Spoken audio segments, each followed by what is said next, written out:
천국에서 길이 빛나는 아름다운 존재입니다. 한 주간 베드로전서 2장을 묵상하셨나요? 전에는 너희가 아니더니. 전에는 우리가 하나님을 믿으면 복받고 모든 것이 잘 되고, 근데 잘 된다는 것이 어디까지나 이 땅에서의 것으로 한정적이었죠. 그래서 그런 부분이 잘 되지 않고 채워지지 않을 때는 불행함을 느꼈다는 것이죠. 하지만 말씀을 통해 우리의 소망은 천국에서의 영생에 있음을 하나님이 깨닫게 하신 줄 믿습니다. 어떤 유명한 목사님은 그런 얘기를 했다죠. 나는 예수 믿고부터 되는 일이 하나도 없다는 말이 성도의 진정한 간증이라고요. 아멘이 잘 안 나오죠? 그렇죠. 그래서 좁은 길, 협착한 길이에요. 사람들이 잘 찾지 않는 길이라는 것입니다. 그래도 우리는 감사하죠. 왜냐, 이제 1월 달에 성지순례를 앞두고 사모님이 이것저것 찾아보는데, 이제 초대교회 이제 카타콤을 갔다 온 이제 성지순례자들의 그런 간증들을 좀 찾아봤는데요. 그 후기들을 보면은 이 카타콤 여러분 잘 아시죠? 그 로마의 대박해를 피해서 이제 땅굴 속으로 이제 초대교회 성도들이 들어간 거죠. 그래서 거기서 생활과 모든 예배를 다 드린 것입니다. 그 안에서 공동체 생활을 한 거예요. 근데 심지어는 그 지하 동굴에서 단 한 번도 밖으로 나와보지도 못하고 햇볕도 한 번도 보지 못하고 죽은 사람도 있다는 거죠. 그러면 그들이 불행했을까요? 누구보다 행복하고 만족해 했습니다. 왜냐하면요, 이 땅은 지나가는 거거든요. 거름이니요 나그네라는 거죠. 그들은 어떻게 생각을 했냐? 우리의 삶은 아직 시작되지 않았다. 영원한 천국에서의 삶이 진정한 삶의 시작이라고 생각했던 거예요. 근데 우리는 어떤가요? 우리는 지금 햇볕도 보고요, 심지어는 햇볕에 잘 안 타려고 이렇게 얼굴에 선블럭도 막 바르고 다니잖아요. 그리고 이렇게 모여서 함께 찬양도 하고 예배도 드리고 세상에 맛있는 것들도 사 먹고 가끔 여행도 다니고 얼마나 축복입니까? 그들에 비한다면요. 그래서 성도는요, 저번 주에 같이 봤듯이 비포와 애프터가 완전히 다른 것이 참된 건담 사람의 삶인 줄 믿습니다. 우리는요 죄성을 가지고 있어요. 그래서 여전히 여러분 누구보다 스스로 알잖아요. 너무나도 육신적이고 너무나도 세상적입니다. 그렇기 때문에 우리는 더욱더 말씀의 자리로 나와야 되는 줄 믿습니다. 무슨 일이 있어도 이것을 최우선으로 둬야 된다는 거죠. 말씀을 계속 들어야, 믿음은 들음에서 나는 것이기 때문에. 여러분들은 한 주간 어떠했나요? 베드로전서 2장을 묵상하며 자꾸 마음에 걸리지 않으셨습니까? 남녀 간의 사랑이 시작될 때 자꾸 그 사람이 신경 쓰이는 것에서 시작된다죠. 말씀을 알지만 사실 우리가 살아가는 데 있어서 아무렇지도 않았는데 내게 자꾸 삶 가운데 말씀이 생각나고 신경이 쓰인다면 여러분들은 잘 인도받고 계시는 거예요. 왜냐하면 하나님과의 깊은 사랑과 그 교제가 시작된 것이기 때문에. 그래서 우리는 감사해야 될 줄 믿습니다. 오늘 베드로전서 3장을 통해서도 더욱더 하나님을 깊이 알고 더욱더 하나님과 깊은 그 교제 속으로, 그 관계 속으로 들어가는 성도님들 되어지기를 예수 그리스도 이름으로 축원드립니다. 그래서 첫 번째로 1절부터 7절을 보면은 아내와 남편에 관하여 쓰여져 있죠. 1절로 6절에 먼저 아내는요, 1절에 이와 같이라고 했죠. 이것은 앞서 2장 13절에 인간의 모든 제도를 누구를 위해서요? 주를 위하여 순종하라는 말씀을 염두에 두고 말하고 있는 것이죠. 지금도 그렇지만은 그 시대는요 정말로 가부장적인 시대라 이교도 남편은 아내가 자신과 다른 신앙을 가지는 것을 받아들이기 힘들어했어요. 왜냐면은 아내마저도 자기 소유라고 생각했기 때문에. 그래서요 핍박은 당연히 따라왔습니다. 아니 우리가 같이 유대교를 믿어야지, 아니 우리가 이런 이방신을 믿어야지, 어찌 저 예수를 믿냐. 당연히 핍박은 따라올 수밖에 없었다는 거죠. 그런데 이에 대해서 하나님께서는 하나님의 창조 질서와 남편의 구원을 위해 무엇을 하라고 말씀하고 계세요? 순종하라고 말씀하고 계시죠. 에베소서 5장 23절에 보면은 가정의 머리는 남편임을 증거하고 있습니다. 이것이 창조 질서죠. 마태복음 19장 5절에 부부가 한 몸이면서도 뭐예요? 질서가 있다는 거예요. 그래서 아내된 자들은 남편이 좀 존경할 만하고 좀 사랑을 받을 만하고 신뢰할 만하고 순종할 만해서가 아니라 가정 내에 두신 하나님의 창조 질서를 따르고 유지해 나가기 위해서 뭐 하는 거예요? 순종하는 거죠. 말로 하는 것이 아니라 뭐로 하는 거예요? 행실로 말미암아. 왜 그렇습니까? 2절에 보면은 아내의 행실을 면밀하게 살펴보고 있기 때문에. 모든 불신자들이 마찬가지죠. 우리는 지금 불신자들과 함께 세상을 살고 있잖아요. 그 불신자들이 안 보는 것 같지만은 우리를 면밀히 살펴보고 있거든요.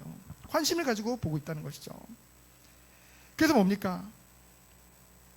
복음에 따라 살아가는 그러한 삶이 없이 단지 뭔가 유창하고 뻔질을 말로만 남편을 회심시키려고 한다면은 도리어 뭐가 되는 거예요? 거친 돌만 되는 거죠. 너나 잘 믿어라 라고 하잖아요. 그렇죠? 그래서 믿는 아내는 불신자이지만 남편에게 순종의 행위를 통해 자신이 그리스도인 됨을 나타내 보이고 남편에게도 인정받음으로써 남편을 자연스럽게 하나님 앞으로 인도할 것을 권고하고 있는 것입니다. 그래서 3절에 보면은 뭐예요? 외적 치장이 아닌 정결한 마음과 삶을 통해 남편에게 감동을 줄 수 있어야 된다고 했죠. 그래서 뭐예요? 속사람을 단장하고 겉사람이 중요하지 않다는 것이 아니라 우선순위와 가치가 어디에 있다는 거예요? 외면과 내면을 비교했을 때는 당연히 내면적인 것이 훨씬 중요하다는 것이죠. 이거는 비단 지금 예를 남편과 아내로 들고 있지만은 모든 인간관계 가운데서도 마찬가지입니다. 그래서 4절에 보면은 오직 마음에 숨은 사람, 뭡니까? 속사람이, 이 내면의 사람이 온유하고 안정한 심령으로 인도받으라고 했죠. 마태복음 11장 29절에 보면은 예수님도 자기 스스로 마음이 온유하고 겸손한 자라고 말씀하시면서 뭐라고 말씀하셨어요? 너희도 나와 같이 온유함과 겸손함을 배우라고 예수님께서 직접 말씀하셨습니다. 온유한 심령은 뭔가요? 온유한 심령으로 자신의 속사람을 단장하라는 것은 예수님이 어떻게 하셨어요? 십자가를 지시면서, 여러분 그런 영상 보신 적 있나요? 이제 양들이 털 깎일 때 보면은 보통 애들 같으면 막 머리 자르려고 하면 난리 나잖아요. 근데 양은 어때요? 그 막 털을 막 깎아내는데 이렇게 푹신푹신한데 이렇게 깎아내면 완전히 민둥이가 되는데 어때요? 가만히 있어요. 그렇죠? 그게 양의 속성이죠. 예수님도요 십자가를 지시면서 털 깎는 자 앞에서 어린 양처럼 잠잠하셨죠. 그런 예수님을 닮으라는 의미입니다. 온유가. 그래서 온유의 반대는 뭡니까? 거칠고 급히 화를 내고 공격적인 성품이죠. 그러나 예수님은 온유하셨어요. 그래서요 우리가 그 온유하지 않고 반대로 거칠고 급히 화를 내고 공격적인 성품을 가졌다고 한다면은 결코 본이 되지 못한다는 것이죠. 불신자와 다를 것이 없는 성품은 우리가 싸우고 버려야 되는 줄 믿습니다. 그리고 안정한 심령이라는 것은 뭔가요? 불신자 남편이 어떠한 모습으로든 나를 흔들어 놓을지라도 요동시킬지라도 하나님께서 세우신 그 창조 질서를 뭐예요? 유지하는 일에는 동요 없이 임해야 된다는 거죠. 외모도 중요하지만은 우리의 성품과 인격이 얼마나 준비되어지느냐, 그것이 매우 중요하다는 것입니다. 그래서 아름다운 옷으로 단장한 외모는 언젠가는 없어지죠. 썩 없어질 것입니다. 하지만 온유하고 안정한 심령은 천국에서까지 그 가치가 지속될 것이기에, 그래서 4절에 보면 뭐라고 했습니까? 하나님 앞에 값진 것이라고 했습니다. 여러분, 우리는요 뭐 인격으로 전도하냐라고 생각을 할 수도 있는데요, 인격으로 전도합니다. 주님을 닮아가는 성품으로. 우리 생각 이상으로 하나님께서는 우리의 내면의 단장에 큰 가치를 부여하고 계시다는 거죠. 그래서 우리는 날마다 변화되어야 될 줄 믿습니다. 그 예로 6절에 사라를 예로 들었죠. 사라가 아브라함을 주라 불렀습니다. 선을 행하고 라는 말은 뭡니까? 그리스도인이 남편에게 복종하는 것은 세상의 풍속이나 가르침을 따라서 한 것이 아니라 그리스도인으로서 자신의 신앙에, 그 믿음의 근거에서 이루어지는 행동임을 나타내는 것입니다. 그러한 자들은 뭐라고 했어요? 사라의 딸은 아브라함의 딸이요, 결국은 구원받은 영적 이스라엘로서 마땅히 선한 일을 행할 것을 말씀하고 있습니다. 여러분, 우리들은요 선한 일을 행해서 복받는 것이 아니라 선한 일을 행할 수밖에 없는 하나님의 백성으로 부름받은 줄 믿습니다. 그러면서 7절은요 남편에 대해서 말하죠. 남편이 아내를 대함에 있어서 어떻게 해요? 지식을 따라. 이 지식은 뭡니까? 하나님께서 아내와의 관계 속에 알게 하신 그 말씀이 기준이 된 분별력을 가지라는 거예요. 그래서 아내를 뭐에 비유했습니까? 연약한 그릇으로 비유했죠. 아내는요 신체적으로도 남편보다 약하고 정서적으로도 쉽게 상처받을 수 있는 연약한, 아주 깨지기 쉬운 그릇이라는 거죠. 그래서 뭡니까? 아내를 함부로 대하지 말고 말 한마디도 신경 써서 조심스럽게 해야 돼요. 남자들은 조심해야 됩니다. 그렇죠?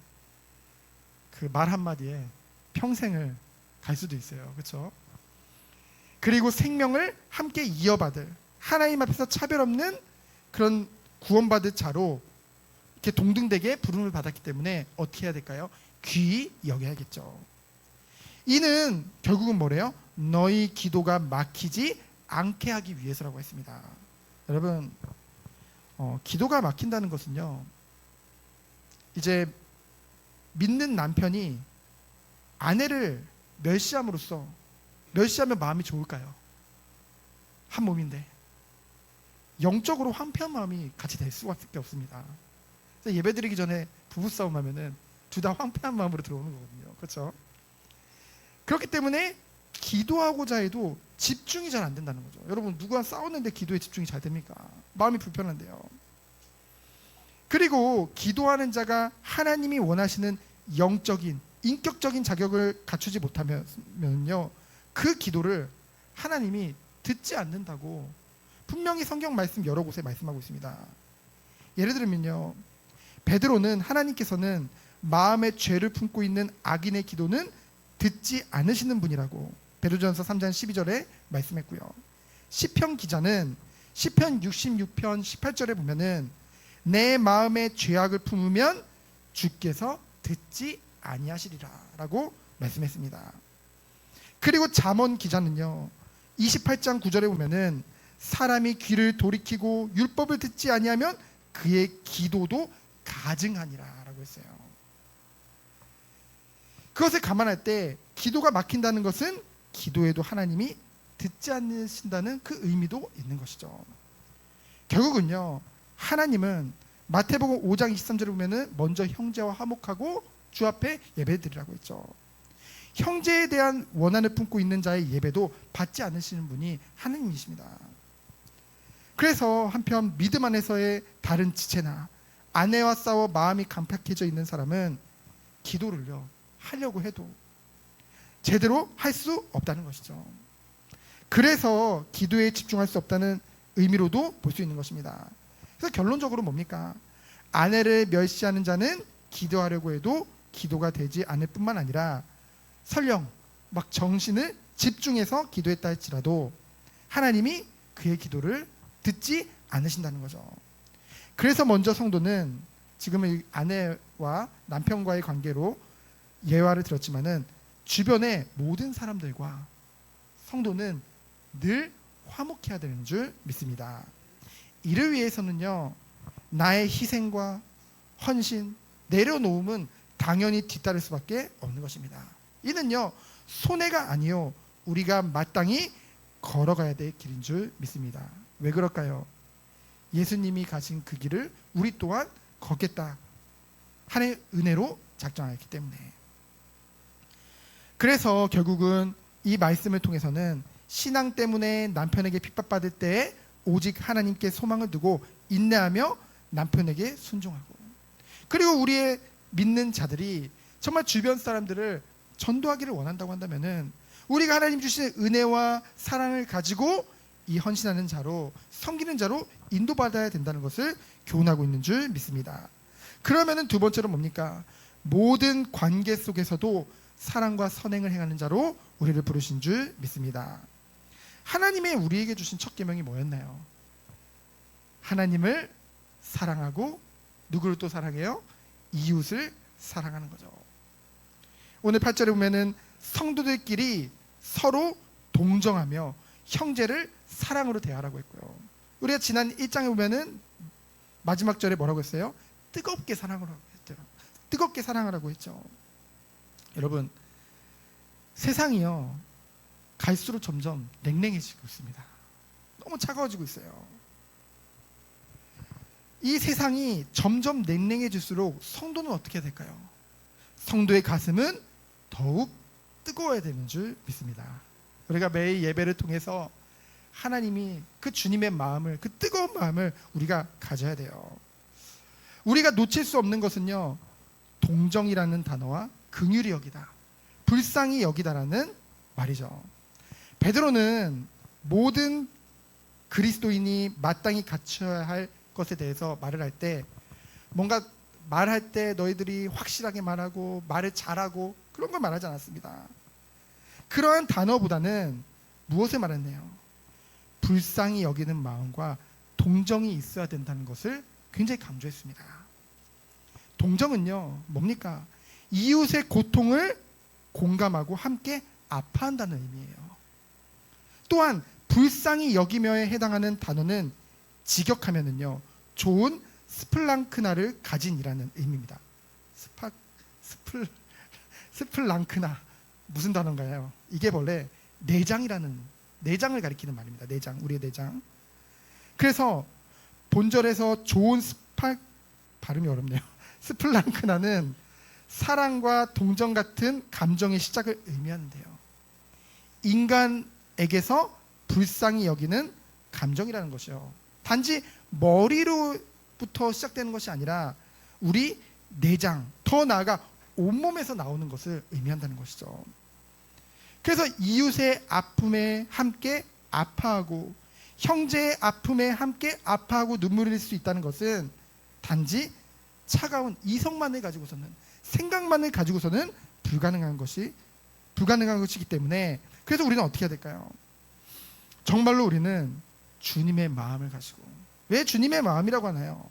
여러분, 마태복음 9장 36절에 보고 요한복음 11장에 보면은 우리 주님은요, 그 목자 없는 양같이 고생하며 유리하는 무리들이나 죽임을 당한 가족들 앞에서 눈물 흘리는 자들을 보면서 어떻게 하셨나요? 죄인이 당연하지, 이렇게 하셨나요? 예수님이 죄인이니까, 니들이 죄 지었으니까 그랬지, 아유 마땅하다, 결국 받는구나 그 벌을, 이렇게 하셨습니까? 그렇게 생각하신 것이 아니라 그들의 아픔을 자신의 아픔처럼 여기셨어요, 예수님이. 그래서 우리 주님도 눈물을 흘리셨거든요. 불쌍히 여기셨거든요. 성경은 마지막 때가 가까울수록 세상이 어떻게 변한다고 말씀하고 있습니까? 사람들이요, 사랑이 없어져요. 싸나워집니다. 한마디로 불법이 성행하는 동시에 사랑이 식어질 것을 말씀하시죠. 지금 이 시대를 볼 때 충분히 우리는 그러한 시대가 오고 있는 것을 확인할 수 있잖아요.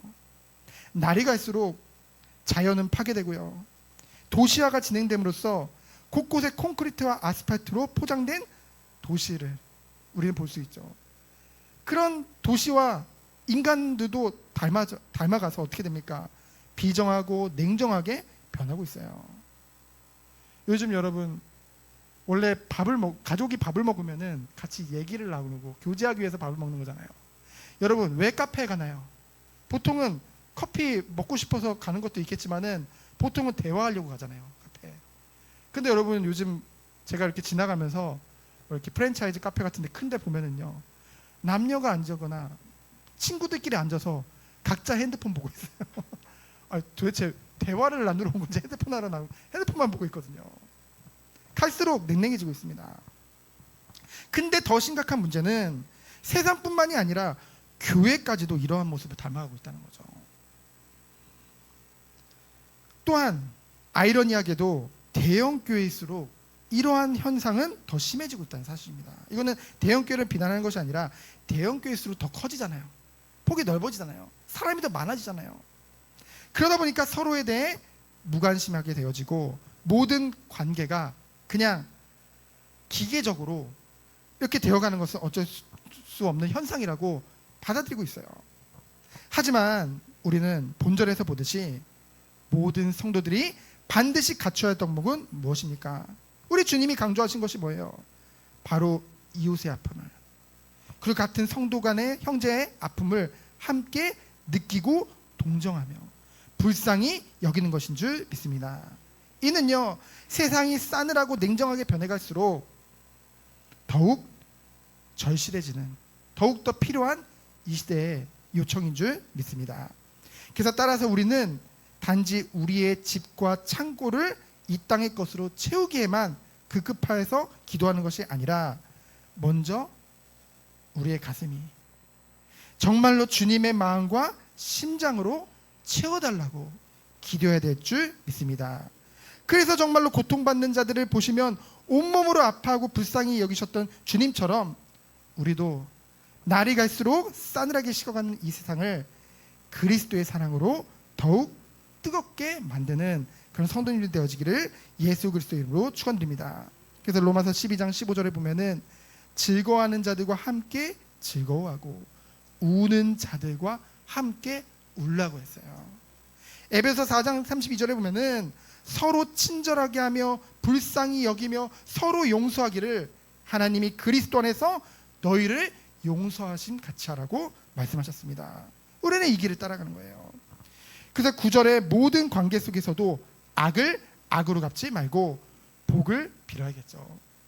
구약 성경에 보면은 원수를 갚는 것은 하나님께 속하였다고 했죠. 그래서 하나님이 신원하는 날까지 우리 스스로 그 원수를 갚지 말라고 하나님 말씀하셨어요. 내게 가해진 욕, 해악, 하나님께서 심판할 것을 확신하는 성도라고 한다면은 어떻게 해야 될까요? 하나님께서 원수를 갚지 말라고 하신 거, 그거를요 그냥 이야기가 아니라, 그냥 지식이 아니라 하나님의 명령으로 듣고 경외함으로 순종하는 성도라면은 자신이 당한 악을 악으로 갚지 않겠죠. 오히려 복을 빌어야 될 줄 믿습니다. 이를 위해 부름받은 자들이 우리 성도님들이에요. 우리는 영생의 복을 바라보기 때문에 그렇게 할 수 있는 것입니다. 하나님의 그 주님의 마음을, 심장을 우리가 가졌기 때문에 그 은혜를 누릴 수 있는 것이죠. 그래서 10절로 12절에 보면은 시편 34편 12절로 16절을 인용해서 성도가 악을 악으로 갚지 말아야 할 이유를 더욱더 자세히 말씀하고 있죠. 그것을 꼭 묵상해 보시기 바랍니다. 그러면 마지막으로 의를 위해 당하는 고난의 복됨에 대해서 말씀하고 있죠. 13절로 22절입니다. 성도에게 있어서 고난은 필연적일 수밖에 없습니다. 고난은 당연히 오는 거예요. 그래서 우리는 이것에 대한 바른 인식과 바른 자세를 정말 갖춰야겠죠. 그 본론의 시작이 13절입니다. 그래서 13절에 보면은 누가 너희를 헤아리요 라고 했죠. 누가 우리를 헤아리요? 그 근거가 뭡니까? 12절에 보니까, 앞서 12절에 보면은 주의 눈이 의인을 향하시고 그의 귀는 의인의 간구에 기울이시니 그 누구도 하나님을 신뢰하며 선을 행하는 성도를 해칠 자는 없다고 말씀하십니다. 이것은 우리가 착각하면 안 돼요. 이 말씀을 근거로 해서 고난을 성도는 전혀 당하지 않는다는 말이 아닙니다. 어떤 뜻이냐면요, 헤아리오는요 헬라어로 카코손, 곧 육체적 고통을 준다는 것, 그런 의미뿐만이 아니라 도덕적, 영적 의미에서 상하게 하는 의미로도 쓰입니다. 여러분 잘 들어보세요. 그래서 이는 육체적 고난을 전혀 받지 않는다는 의미가 아니라 얼마든지 육체의 고난을 받을 수 있으되, 그렇죠, 육체의 고난을 받을 수 있어요, 성도도. 하지만 악인이 성도를 도덕적 혹은 영적으로 상하게는 하지 못한다는 사실을 강조하고 있는 말씀입니다. 그래서 육체는 상하게 할 수 있지만은 도덕적, 영적 생명은 결코 훼손할 수 없다는 것이죠. 그래서 끝까지 하나님을 신뢰하는 가운데 낙심하지 말고 선을 행할 것을 권면하고 있는 것입니다. 여러분 이런 말 많이 들어봤죠. 믿는 사람이 어떻게 그럴 수 있냐. 불신자들이 그런 말 많이 하잖아요. 근데 그 말이 정말 옳은 말이에요. 정말로 믿는다면은 그럴 수 없는 것입니다. 실수할 수 있죠. 실수는 몰라도 계속 그럴 수는 없는 것입니다. 왜요? 우리를 예정하실 때, 우리의 구원을 예정하실 때 이 성화, 영화도 하나님이 함께 예정하신 거거든요. 그래서 반드시 성령 하나님이 그 구원이, 이 완전한, 이 영원한 구원이 우리에게 이루어지도록 우리를 주장하고 인도하고 계시기 때문에, 그 다스림 가운데 있기 때문에. 그래서 14절에 보면 의를 위하여 고난을 받으면 복이 있다고 했고요, 15절에 너희의 마음에 그리스도를 주로 삼아 거룩하게 하고. 그런 이러한 상황 속에서도 지금 시대가, 베드로 전서 이 시대가 어떤 시대였어요? 그 로마 대화재 사건으로 그 크리스찬들이 누명을 씌고 많은 핍박과 고난을 당하고 있잖아요. 그러한 상황임에도 선한 일을 행하고 선한 일을 행하는 거예요. 막 악에 바쳐서 막 자기를 막 변호하고 막 그러는 것이 아니라, 그런 상황 속에서도 끊임없이 선을 행하는 우리를 이상히 여기고 묻는 자들에게 뭐래요? 항상 대답할 것을 준비하라고 했죠. 우리도 항상 준비되어져야 될 줄 믿습니다. 근데요, 어떻게 하래요? 온유와 두려움을 하래요. 이는 논쟁을 하거나 자기를 드러내기 위한 주장이 아니라 하나님을 신뢰하고 주님을 닮아가기 때문에 온유와 하나님을 경외하는 마음으로 준비하라는 거죠. 그래서 여러분, 전도를 위해서 뭐 전도 집회도 해야 되고요, 뭐 총동원주일 막 그런 거 많이 하잖아요. 그런 것도 다 필요해요. 근데 가장 중요한 이 복음과 세상을 연결하는 최고의 접촉점은 무엇일까요? 바로 성도의 구별된 삶인 줄 믿습니다. 여러분들을 하나님이 이 세상 가운데 흩어놓으셨잖아요. 불신자들과 함께 살도록 하나님이 두셨잖아요. 왜 그랬을까요? 우리의 삶을 산 제사로, 정말로 구별된 삶을 통해 그들이 정말로 주님을 우리를 통해 보도록 하기 위해서. 하지만요, 지금 보면은요, 뭔가 이 다른 것으로 총동원하죠. 뭔가 막, 물론 필요합니다. 때로는 그들이 관심을 가질 수 있는 뭐 연예인을 부르기도 하고요, 뭐 관심을 가진 많은 것들 있잖아요. 관심을 가질 만한 것들, 뭐 아이들을 위해서는 뭔가 교회에다가 막 놀이터도 만들어 놓고, 그럼 얼마나 감사합니까? 그리고 뭐 요즘 청소년들이 좋아하는 거 만들어 놓으면 저도 너무 그런 것 필요하다고 보거든요. 하지만 그 모든 것들 도움은 되나 전부는 아니라는 거죠. 한계가 있다는 것입니다. 여러분, 전도의 궁극적인 목적은 무엇입니까? 사람들을 교회에 많이 데려오는 것이 전도입니까? 내가 전도 이 행사라고 할게요. 전도 행사를 통해 뭔가 전도를 많이 한 그런 전도 왕으로 뽑히는 것이 전도의 목적입니까? 절대 그렇지 않다는 거죠. 전도의 궁극적인 목적은 뭐예요? 사람들의 육체적인 필요나 감각을 만족시켜주는 것에 있다는 것이 아니라는 거죠. 그럼 뭡니까? 오직 복음을 증거해서 그들이 진리를 깨우쳐서 뭐예요? 진리를 받아들이게 하고 그 진리를 따라 살도록 하는 것이 바로 전도인 줄 믿습니다. 그러므로 우리는 뭐예요? 복음을 전함에 있어 많은 돈과 시간을 들여 수단을 개발하고 동원하느라 수고하기보다는 먼저 우리의 삶이 정말로 세상과 구별되도록 진리에 순종하고 거룩하게 사는 것에 더욱 힘써야 될 줄 믿습니다. 그래서 죄와 탐욕과 다툼으로 가득 찬 이 세상에서 자기를 부인하고 온전히 주님을 쫓아 뭡니까? 주님과 같이 모든 것을 다 내어주셨잖아요. 가진 것을 베풀며 큰 자가 작은 자를 사랑으로 섬기고 역경과 어려움 속에서도 소망과 함께 뭐예요? 기뻐하는 진리를 따르는 그런 구별된 삶을 통해 우리가 그런 삶을 살면 사람들이 물어보겠죠. 어찌 그런 삶을 살 수 있습니까? 그때 이 복음의 귀한 비밀을 생생하게 증거하는 거룩한 천국의 백성이 되어야 될 줄 믿습니다. 그래서 마태복음 5장 16절에 보면은 이같이 너희 빛이 사람 앞에 비치게 하여 그들로 너희 착한 행실을 보고 하늘에 계신 너희 아버지께 영광을 돌리게 하라. 그 은혜가 우리에게 있는 줄 믿습니다. 그러면서 16절에 선한 양심을 가지라고 했죠. 골로새서 3장 10절에 보면은 성령으로 거듭난 성도는 양심의 본래 기능도 같이 회복된다고 했어요. 중요합니다. 성령으로 거듭나면 우리의 양심도 같이 회복되는 거예요. 그래서 이제는 하나님 앞에서 선한 양심을 유지하고 살아가는 것이 마땅한 것이죠. 그래서요, 성도가 이 선한 양심을 가지고 삶 가운데 그리스도의 빛을 나타낼 때 반대로 뭡니까? 상대적으로 이 성도들을 비웃고 핍박하고 모욕하던 그들의 거짓과 오류가 상대적으로 드러날 수밖에 없겠죠. 오히려 그러면 뭡니까? 그들이 오히려 더 부끄러움을 당하게 될 것이라는 거죠. 16절 말씀과 같이.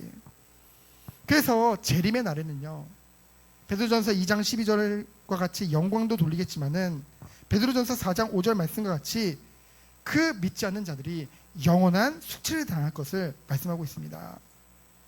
그래서 17절에 악행하고 고난당하는 것은 당연하죠. 그런데 선을 행함으로 고난받는 것은 하나님의 섭리를 드러내는 것이기 때문에 우리는 잠시 고난당한 것에 낙심하지 말고 영원한 것을 바라보며 하나님으로부터 위로를 받아야 될 줄 믿습니다.